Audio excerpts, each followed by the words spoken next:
Hey, welcome to Quick Looks with the Casual Hour. My name is Bobby. Joining me for this special quick look of God of War Ragnarok is Johnny Amazich. What do you think? Hi, Bobby. Boy. I think this game is pretty good.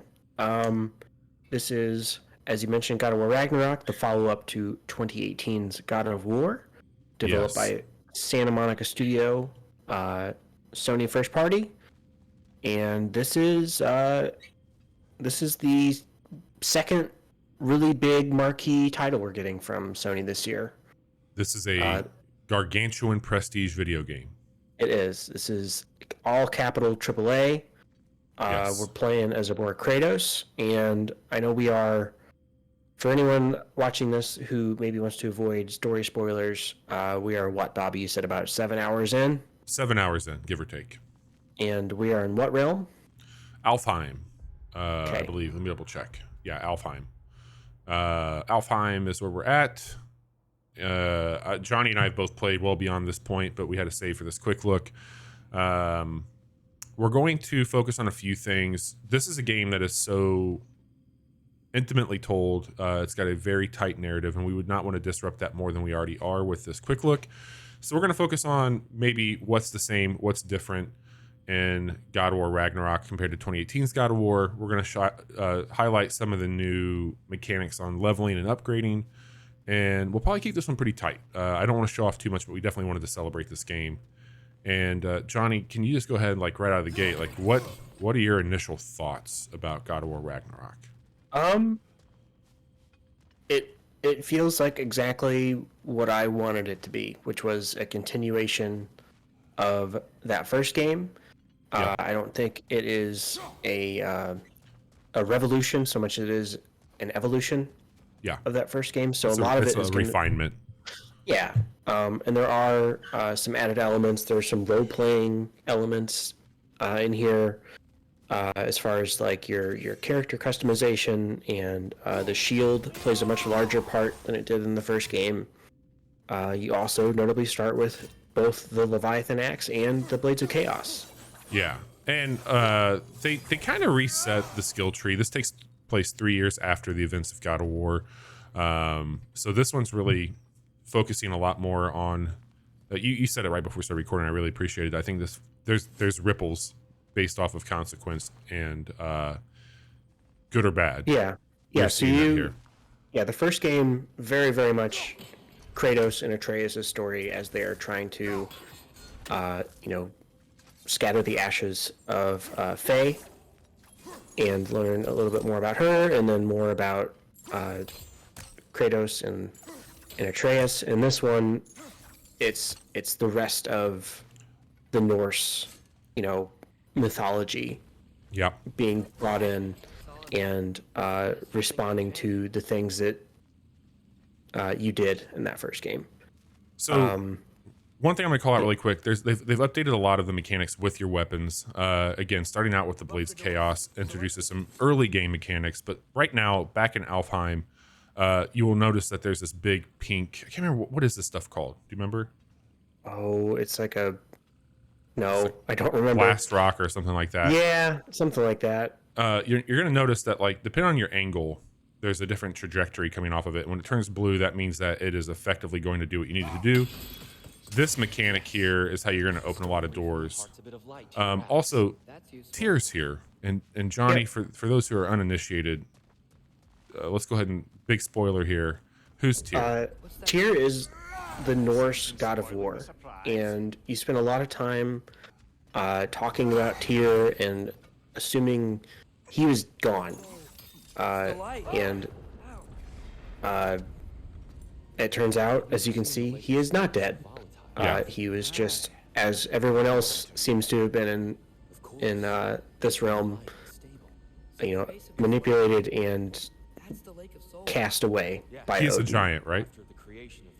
Clearly. I don't think he is. No, Okay, he's just big. because the giants aren't all giant. Well, I'm saying just- in the he's a big physical boy. sense, he's just a giant. Yeah, he's big because Kratos is big. Yes. But yeah, you rescue him in a previous quest, and he's joining you here in Alfheim. Which, if you play the first game, you've been to Alfheim, but it looks very different now. Yeah. Because of the things that you did in that first game. There's some consequences there for sure. Yep. So as you can see, when I first approached that, was not quite lining up. This one's gonna make you move around. I don't think we called this out, Johnny. We're playing this today on a PlayStation 5, and I do want to call out one thing when it comes to the graphics options here. So they have a high frame rate mode, and if you have a capable monitor or television that can do 120 frames, it is able to play this game at 120. I have it set to favoring performance right now with high frame rate off. I am getting 60 and close to 4K, and I find this to be the sweet spot. This is, I'm going to come out and say, this is the most impressive looking console video game I've ever played.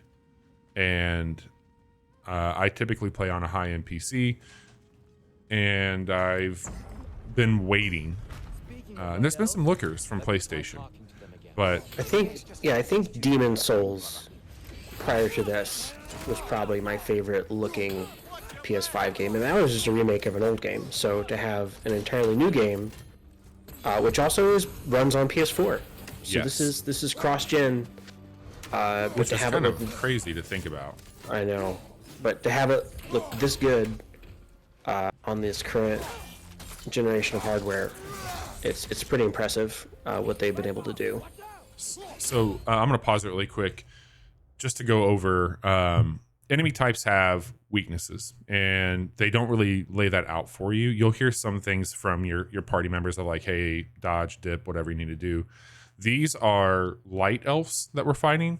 They have masks on, and as you can see, I'm throwing the axe because if you knock the mask off, it's going to knock them down, and you can go up and either finish them or take away a big chunk of their health. So if you see me fighting them more at a distance, that's what's going on here.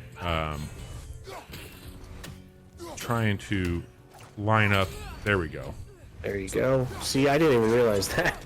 Oh yeah, it makes a big difference on getting rid of them. And you can see various colors and health bars. So if it's purple, that means they're at least 2 levels ahead of you. And if you see that double blue one, that means that you have to go up and do a certain type of parry to take them out. Yeah, you double tap the L1 button. And then Atreus can help you out there. Oh, I wanted to rage mode. Did not mean to do that. But we'll, yes, they are cut in half. So I would say, Johnny, for the most part, mechanically, this game feels, and I don't say this in a bad way, because I think that as far as game feel goes, God of War 2018 had some of the best, but this feels very much like God of War. It does. With some minor improvements. And you're about to see some of it here. Yeah. Some really impressive traversal using those blades of chaos. And I think that's neat. I like it. And also incorporating the blades into some of the puzzle solving elements. Yes. Sometimes using both of them, the axe and the blades, yep. To solve one puzzle. So you see me grab some hacks over there. I think this is a pretty good time. Let's open up the menu because I do feel one notable change. There was elements that you were collecting hack silver to buy upgrades. You can see in the upper right-hand corner, there's XP for Kratos. There is XP for Atreus. And this is a lot more of an RPG, in my opinion. There's a lot of upgrades for your gear. So you've got weapons, armor. You've got a skill tree for your weapons and Atreus. And then you also have a lot more going on with the shield, as Johnny called out. So if I go into the Leviathan axe, I have the attachment for that. They have light attack spaces and heavy attack spaces where these are extra moves. You trigger them by holding down, I think, LB or L2 and then using a face button. You can also go into each one of these and see kind of a give and take. So if you're really going for a certain build, you can see that here. And these are all upgradable with in-game materials. And there's a lot of tinkering that you can do. This game does something. Oh, go ahead. You can kit Kratos out kind of how you Yeah. see fit. This game does one of my favorite things with gear. When you upgrade it, it changes the appearance. I really like that. Um, Even when because your axe and your blades have a very specific upgrade material that you typically get at the end of each story mission. And so that upgrades with your character and it changes its physical appearance. That was in God of War 2018 as well. Yes. Map, very interactive. I feel like you get into some big overworld areas where you can add things to your compass. And you can see here there's a lot of undiscovered areas at this point in the game. You can change realms and see elements of completion on both of those. The skills, they do make you relearn a few things from the prior game. But what I do like is there's almost a mastery. So you can see the skill labor here. I've used an axe throw 36 of 50 times. When you achieve the labor, which I have here on my freezing throw, I can now go in and change what I want this to do whenever I do damage. So if you really like a certain moveset, I would encourage you to look what the labor is, work through said labor, and then you can change this on the fly. These are all unlocked based off of your character XP. It is tied to each one. So if I wanted to purchase this evasive storm, I'll just hold that down. I can map that stuff out. I can come down here and do the same thing for the blades. So there's a lot that you can customize. And it's never felt like a slog to me No. to unlock this stuff. And something else I'll call out, just if you're wondering, like, because I know a big deal was made in reviews and stuff talking about like the length, like the game length and how long it takes to get through the story. I think the way that they designed it is like if you want to mainline the story, they make it easy to do that because they don't. Each realm, at least all the ones that I visited, like you have a main reason you're going there, and then once you finish that, they basically say, okay, well, you can go back and we can figure out what to do next, or if you want to stick around here and there's other stuff you want to do, that's fine too. And I kind of like that approach, rather than getting somewhere and having all of these things for you to do.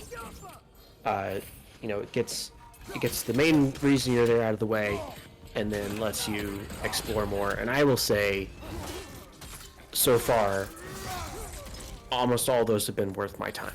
I think you're finding good loot for sure. You're finding really cool story beats.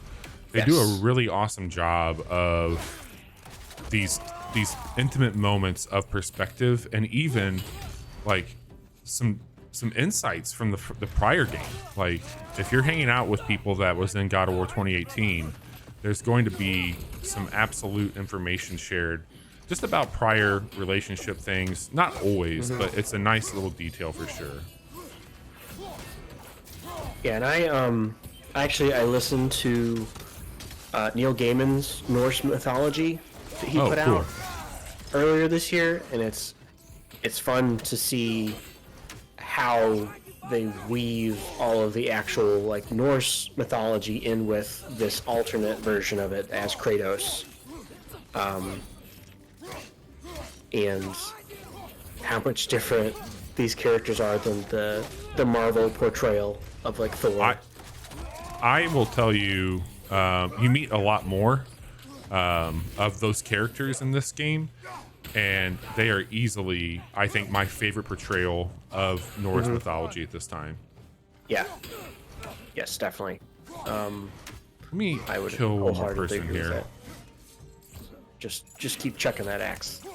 We're gonna try and get a little bit more here. Oop. There we go.